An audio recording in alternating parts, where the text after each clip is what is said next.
It's 10:45 a.m. By the way, this is an anime convention. Half these people don't even know what Critical Role is. But when you're dead, you don't age. We fan cast ourselves constantly. Getting swallowed is such a big component of Dungeons and Dragons. I was pissed. None of his arguments made any sense. He didn't know my mother's name. You're watching convention coverage. How are you guys? How you guys holding up? How you doing? Great. Sacramento is a lovely sack. One of my top 2 sacks. We're just starting to kick off the year, and we haven't seen each other really. We haven't seen the rest of the cast this year, unless you did. No, we saw each other at the airport last night. We both just got spit out of our holiday time to wake up in the new year. And to be greeted by many smiling faces on a Saturday morning. Well, we certainly appreciate you starting the year off with us, so thank you so much for being here. In Campaign 2, there was a definite separation from Campaign 1. With Campaign 3, that has not been the case. How has it been visiting old characters, your own, and NPCs? Well, when you're dead, you don't age. So it's been great revisiting. I mean, as Matt has said before, this is the dream of I think many dungeon masters, to take your various campaigns and interweave them and combine the stories into one full legend, as it were. And I think the same is true for us as players. Like, it's so great to be able to go back and look at past characters and past experiences, but also realize like the similarities between characters that you've played and the differences between characters you've played, and we've been able to really see that play out because we've been playing multiple characters in the same session, which has been so exciting. The best. Yeah, so challenging as an actor, and so it's like a mind puzzle to remember how these characters talked and what they felt and how they would react to things. So it's been amazing and a one-of-a-kind experience, and I hope we get to do more. The campaign's not over, so maybe we'll see all the characters again. yeah, it's almost like looking at the constellations and seeing all these characters and how they relate to each other over 10 years. You guys probably know that we're celebrating 10 years this year, and it's been such a gift to do what we've done together for so long, and I definitely am feeling a certain kind of way as we come up on the close of this campaign, and I don't know, we'll hold all of them from Allura to Gilmore to Vax to Scanlan to maybe not Breas. He's a good guy. But feeling a little maudlin as we come up on the close of the chapter. It's been a hell of a run. Is there anybody that you guys haven't worked with yet that you would love to bring in for the animated series? We've already cast Christopher Walken as Trent Ickathon, so look forward to the mind games. Well, first, just to address the first part of what you said. We love coming to meet you guys in person. It's so wonderful, and now that is in the rearview mirror, it's so great to start coming to more cons and stuff. I think we're going to do a lot of traveling this year, and it's really great to see you guys all in person. As for fantasy casting and stuff, the casting of the animated series, because now we're also making Mighty Nein, has been so fun and so interesting. We all sort of chime in on the bigger roles. Yeah, we fan cast ourselves constantly in our shared text thread. Mighty Nein has been tricky because some characters need to be able to speak Zemnian. So we've needed to find some folks in Europe and stuff. And we've gotten to record people all over the world: New Zealand, Budapest, Berlin, Scotland, UK. We had to wake up to record somebody at 2 o'clock in the morning. I will say this without saying who, the Whispered One has been cast. and it's I think you guys are going to be really, really excited. It's a person who's an actor, and you know who he is. Yes. But no, it's been amazing to sort of expand the family and welcome these new people into the Critical Role family, and it's also amazing how many of them, these big actors, they come in knowing what Critical Role is already. Like either their assistant has told them, or their kids, or sometimes they have firsthand knowledge. We worked with Billy Boyd and with Dominic Monaghan, and they are both they play D&D, and they're nerds, and they've done other stuff with us, and it's just so great to have this ever-expanding family of people who love telling stories. And also, Morgan Freeman is not the brave. I was wondering if there was a character in your home games, an NPC or PC, that you would like to cameo in the main campaigns. My home game that I run for my kids is set at the Wildmount Wildlings summer camp for kids. They're all young adventurers who go to camp there, and I've built out the whole camp. So it's Veth and Luke, and they run the camp, and Veth and Yeza run the camp. Luke is one of the camp counselors. There's another camp counselor named Beth, he's in love with, which is very odd because it's the same name as his mom. It's very confusing. But there's other camp counselors. There's a lunch lady. She's a crotchety old minotaur, and they get visits from other characters. Right now, Yasha is there giving them like strength lessons and stuff like that to the kids. So there's a whole world there that I've built out that I would love to see. Do you do a Yasha voice? Yes, she just sort of talks like this. She doesn't say much. It's fun. I've done the reverse of this. I run Curse of Strahd right now I'm doing it for Danny Carr from CR, Babs Tarr, artist, Kendra Wells, artist, writer, and my cousin Greg and his wife Erica, and they're playing Exandrians. So they're Exandrians lost in Barovia, and boy, how to not spoil this campaign if anyone wants to play it. There's a strange mage in the campaign. If any of you know the campaign, you know what I'm talking about. In our version, it's Zalura. And they literally just found her. I've had it baking in the oven for a couple of years. I love all my players equally, but I love Danny Carr's Ashari sorceress. And I, in my head, think of her as canon to our universe. So my home game in my head feels like a what-if alternate dimension to the main campaign. Are you allowed to say the character's name? Annalise. Annalise. The character's name's Annalise. Okay, of the so maybe we'll drop that into the campaign. Shout out to Danny. Thank you. What was your first D&D character before Critical Role? My first D&D character was Scanlan Shorthalls. Invented by Liam O'Brien. And my first dungeon master was Matt Mercer, and I feel like that's how everybody starts, right? When I played in high school, I ran the game, so my experience was a little more heavily as a game runner as a teenager. So I guess, and I played a little bit. There was a short time where I played a character while I was running the game because we just couldn't find anybody and I wanted to be a player. But I don't know, I think I would think of Vax similarly since I ran games as a kid. Didn't you play like as a thief or something when you were younger? No, I was not a thief. The time that I played, I think I was just like it would have been the equivalent of an Eldritch Knight today. I was like a magic-y swordsman.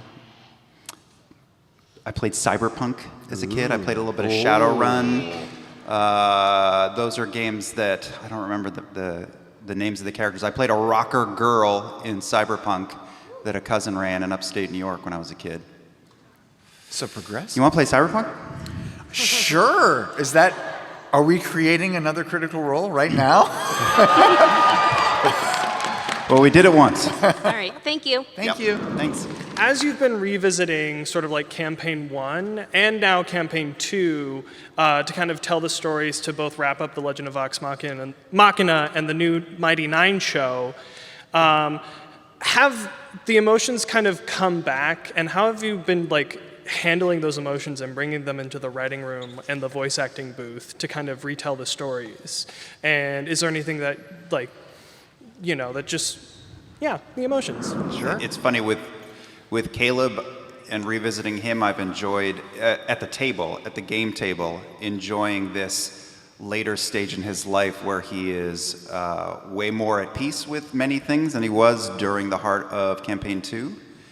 But then at the same time, like, we're doing multiple things with these characters in different places. So I'm both Vax as an orb, artist formerly known as Orb, but then also doing the beginning of the backstory with animated. So like we have different characters in our heads, and then characters at different stages of their story, and then we have plans. I have plans for stories about many of these characters, beyond the campaign that we can't really land on because we don't know what the world is for a little bit longer, in the long run.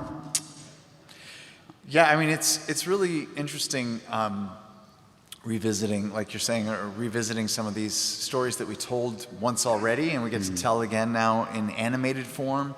Also, rewriting or writing the stories down into television format sort of crystallizes and amplifies the emotions that we felt. Sometimes it would be an emotion that was felt over, 20 episodes of Critical Role at the table, but now it's all being boiled down to one moment in an animated series. And so it might have been a slow burn before, but now it's really amplified in a way that we have to push ourselves in the booth when we're recording to sort of channel a lot of those emotions. And it's challenging. It's also challenging because we're still playing Campaign 3 as a bunch of these characters. And like Liam's saying, like, we'll go into the booth and record as not one day and try to remember what that was like.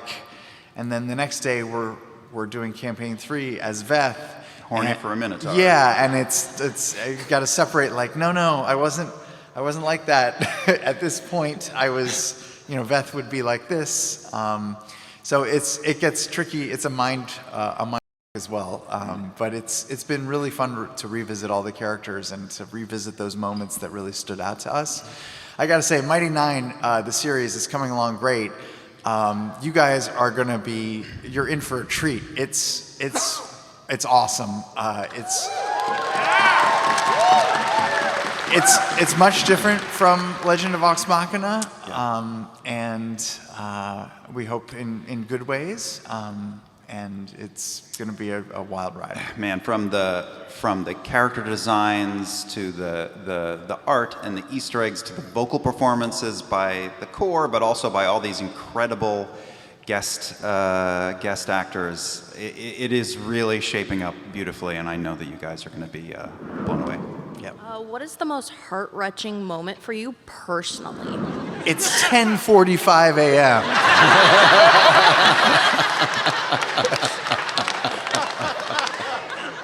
How dare you?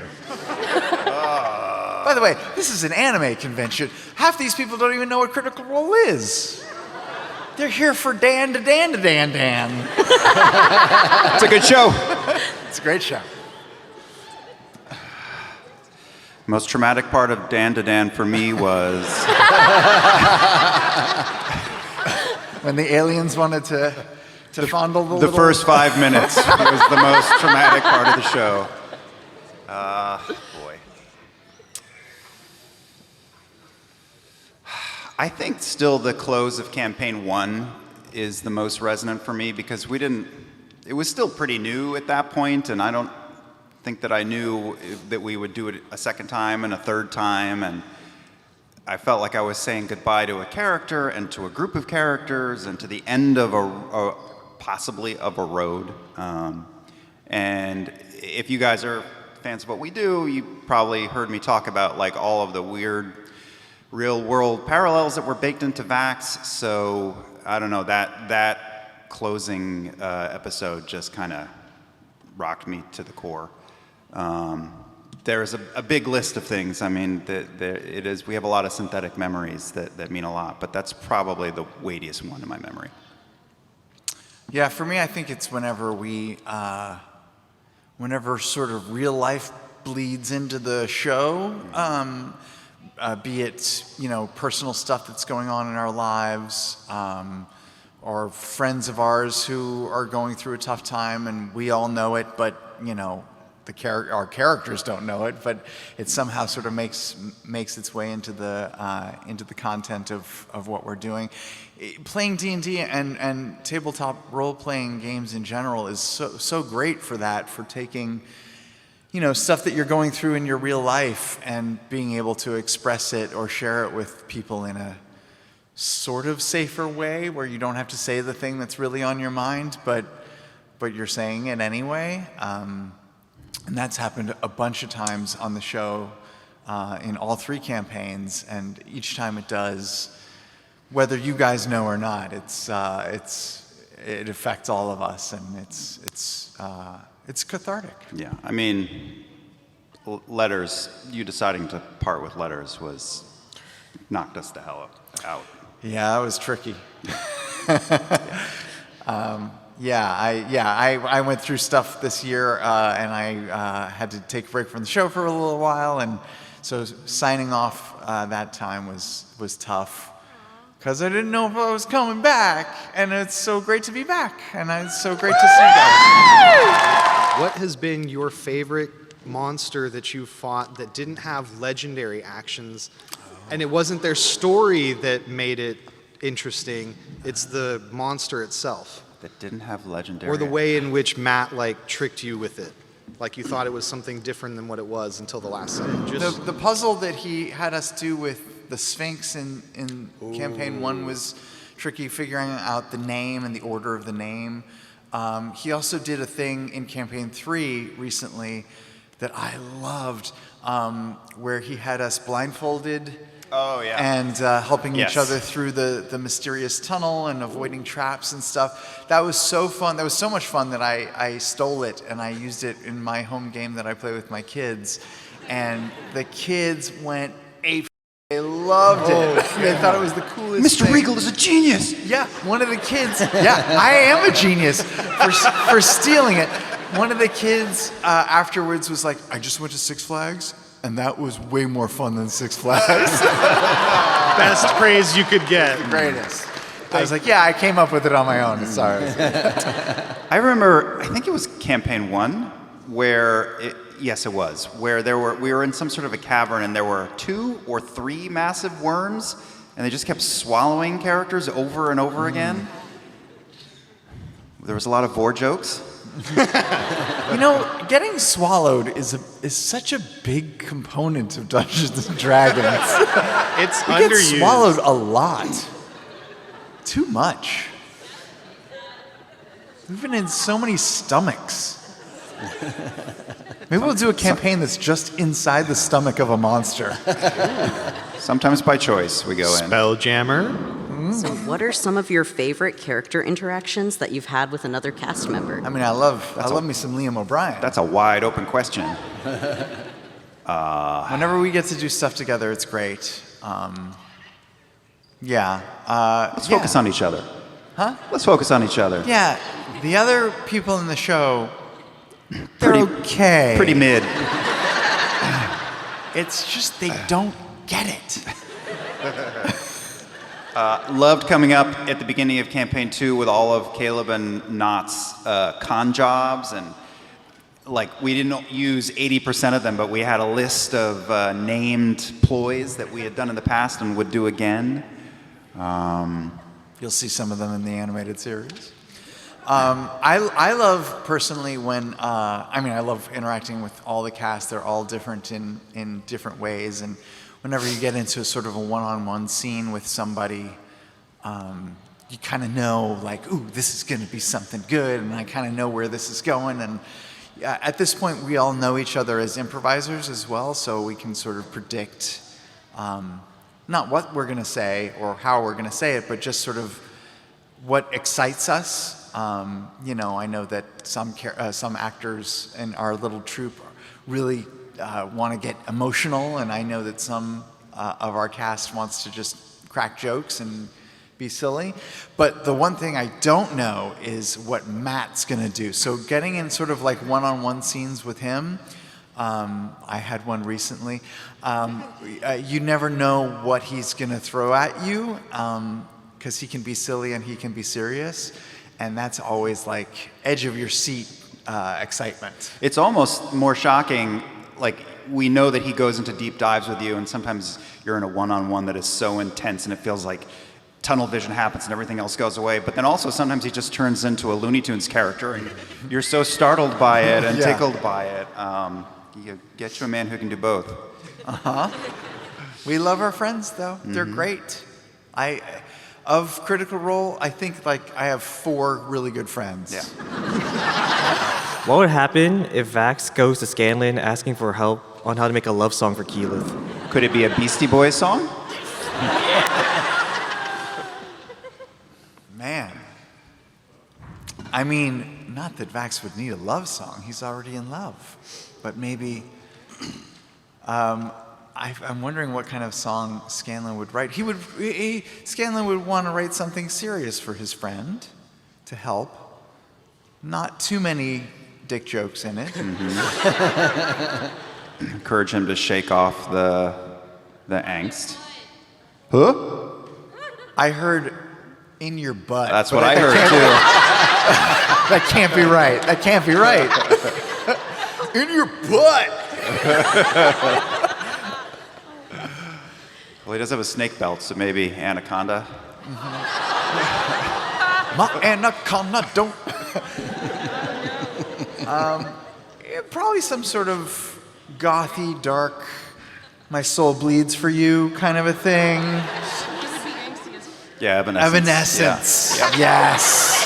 That's the thing. That's the way. Maybe we can work into one of the later seasons, just Vax and Keyleth in bed, and for no reason at all, Scanlan is there with a guitar playing Evanescence over the bed. Yeah. Yeah. Can't wake up!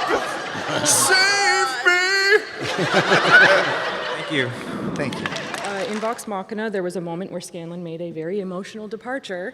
It was truly one of the most moving moments of the campaign, so incredibly an emotional, raw moment. In my opinion, one of the finest moments in D&D history, period, Sam. Wow. Period. Still mad at you about it. Wow.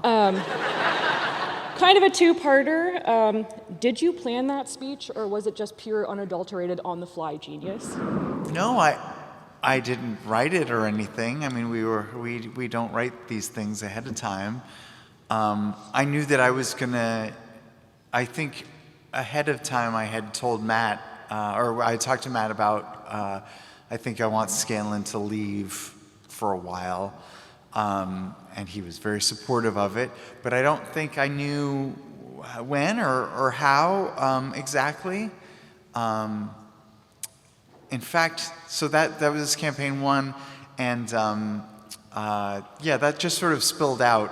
It was stuff that I had been thinking about for sure for weeks at the time, but nothing was written. And the other interesting thing about that night was Matt had told me, like, okay, so if you leave, you're going to be gone for a few weeks at least, and it'll give us time to come up with another character or whatever, or figure out what you want to do.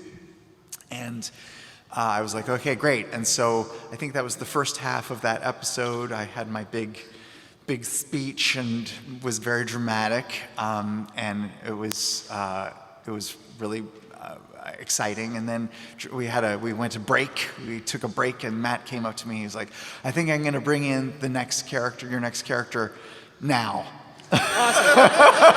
After we come back from break. That was moving and an incredible performance. And thank you so much for that. And for Liam, How did that hit you at the table? Because I know we were all like blindsided. I was pissed. None of his arguments made any sense. He didn't know my mother's name.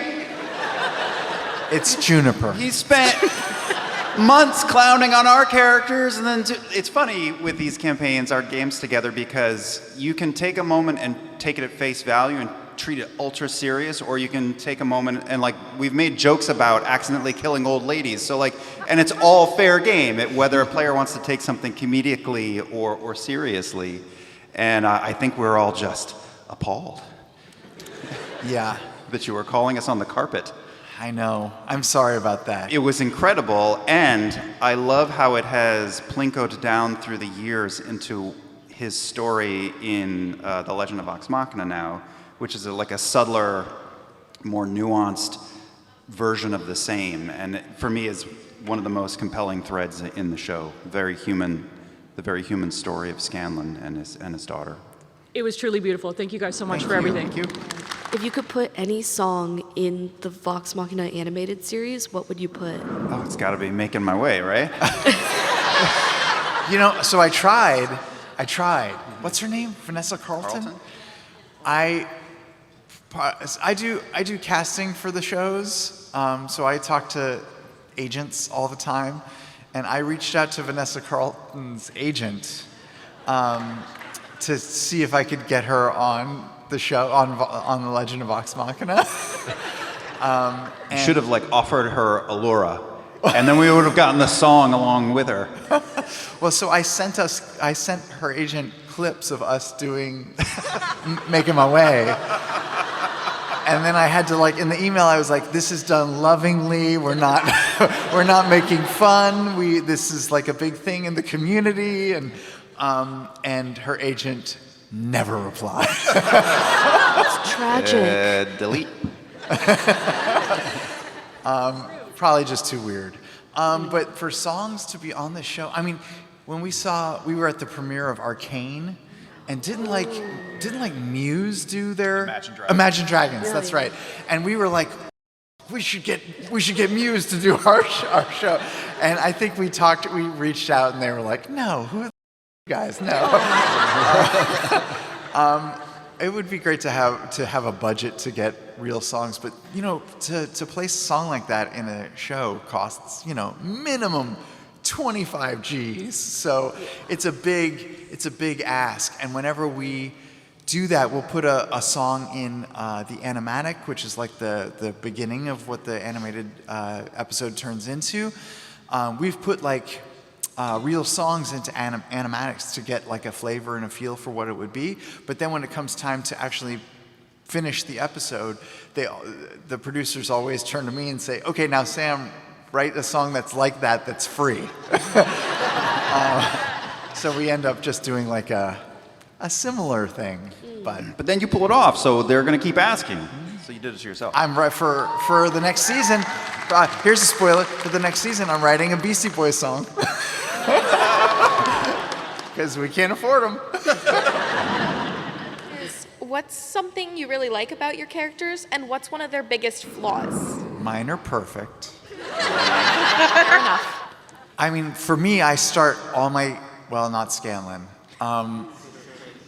because we were just learning how to play D&D. But every character since, I start with a flaw. That's the first thing I come up with, and then come up with what's good about them. So all mine are based in flaws,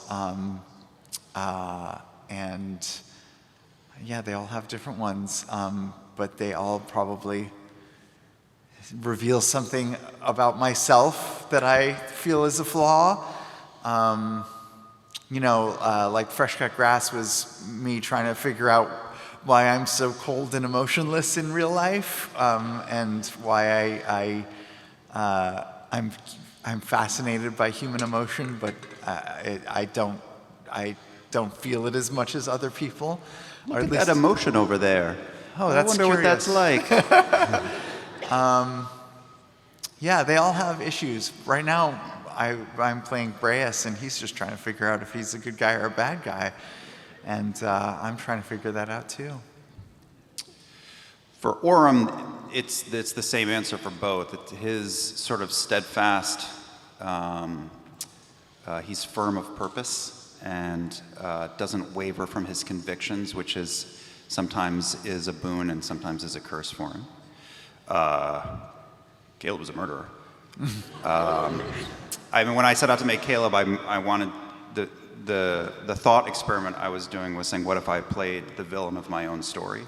You know, even in the middle, even as far as into the middle of campaign 2, his sort of attraction to mastery and knowledge and power is a bit of a foible for him. But then I also love his creativity and his passion.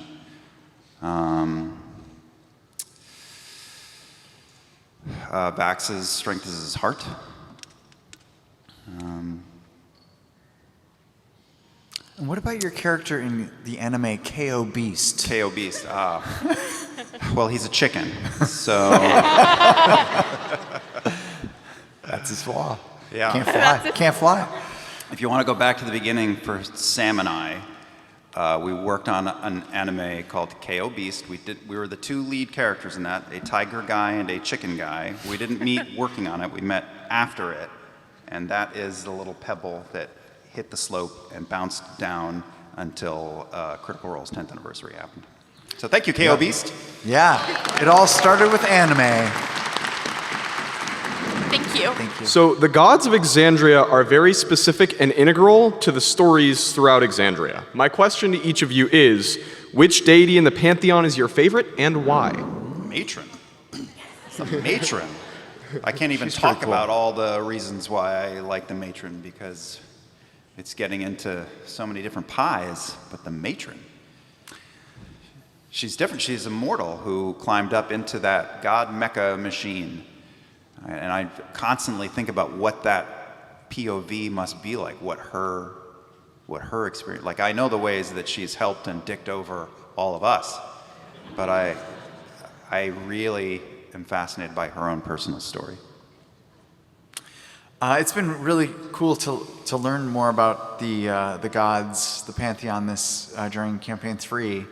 Up till now, I haven't really been interested in them at all because they're gods. I don't know. They have no personality to me, but they do. It turns out I was wrong the whole time. Matt is a genius. We just didn't know enough about them, and now that we do, it's so interesting to see their interpersonal relationships with each other. What made them the way they are now, their flaws. They're so cool. I really fell in love with the Archheart and Abu Bakar's depiction of them. Incredible. And just doing my tiny bit of digging into Asmodeus, I've learned that he's pretty cool too, in a bad way. And it really helped. Shout out to EXU and Brennan and all the players of those stories that helped humanize the gods for us, for you, because we got to, it really, story is king, right? Or story is queen. We care about character and stories, so they were really on the periphery, helping out Vox Machina's story, and not so much the Mighty Nein. But once we got to focus on their stories, I think they became more important. I mean, they've always been important to Matt. Yes, and now I know why. Yes. And it's going to be a shame when they're all gone in 3 weeks. No, we have no idea what's going to happen. Actually, we don't know what's going to happen. Nope. So it's we'll find out when you guys do. Excited, terrified, puzzled. Okay. Well, we hope.